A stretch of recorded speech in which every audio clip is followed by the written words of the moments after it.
Good evening. Welcome to Monday Minutes on Sunday evening. Risk assets have loved this pocket of time.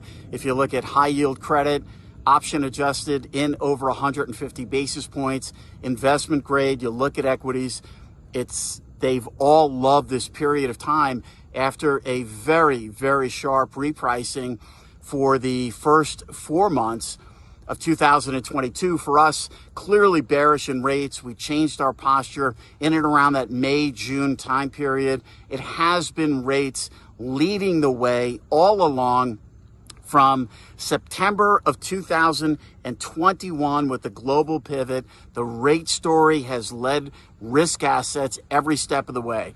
The S&P not far from its 200-day moving average.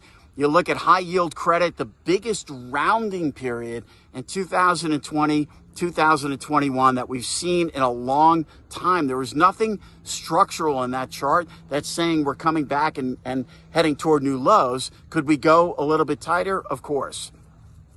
The bottom line here and the point is we've come a long way within a short period of time, within a very, very long year. People are looking at the Fed now and we talk about.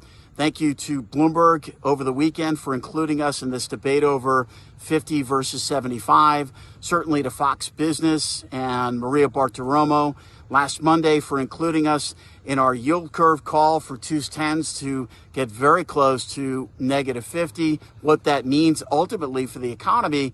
But ultimately, this all comes down to the data at this point.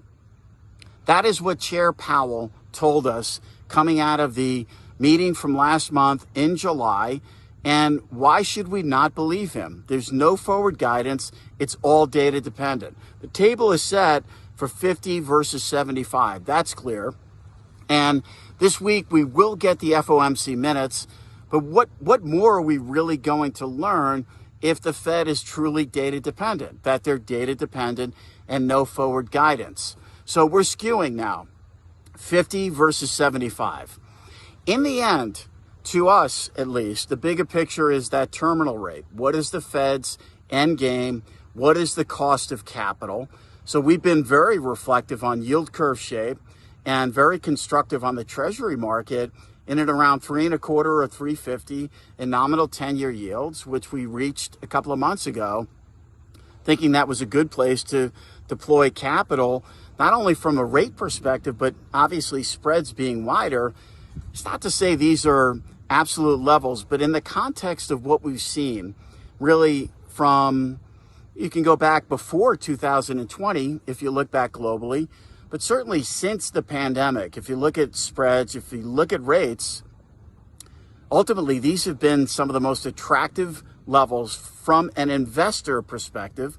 And then on the flip side, from the issuer perspective, issuance is down this year, but it's still been very active and issuers are still involved in the marketplace. Their weighted average cost of capital over time, if you look back to 2020 and 2021, and now include this period of time, doesn't look all that bad.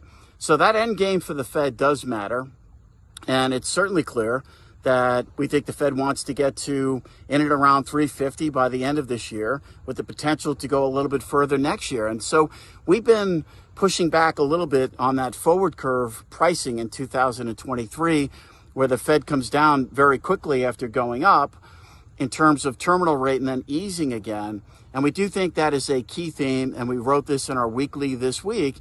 A key theme from the Fed right now is not lower for longer, it's higher for longer. Ultimately, it could mean a slightly lower terminal rate, slightly lower being relative. Is it 4 versus 4.5 or 4.25 versus 5? We don't really know, but we want to keep it there for a while as we see inflation come back to target. And that's a different concept, and it bears different ramifications and repercussions in terms of the investment landscape, in terms of where they get to and how long they're willing to keep rates there to get inflation back down to target. But that is a key theme, we think, coming out of the Fed this week, and we're confident that we're going to hear more about this at the end of this month with Chair Powell's Jackson Hole speech. On the ground this week, and I did take notes because it's a lot, because we're data dependent. We've got Empire, New York, NAHB. We got a lot of housing data, building permits, housing starts, industrial production, CAP-U, retail sales, the minutes, claims, leading indicators, which have been coming down for the last 4 to 5 months. Wishing everyone a great week ahead. It's going to be busy. I'm Greg Faranello, head of U.S. rates for AmeriVet Securities.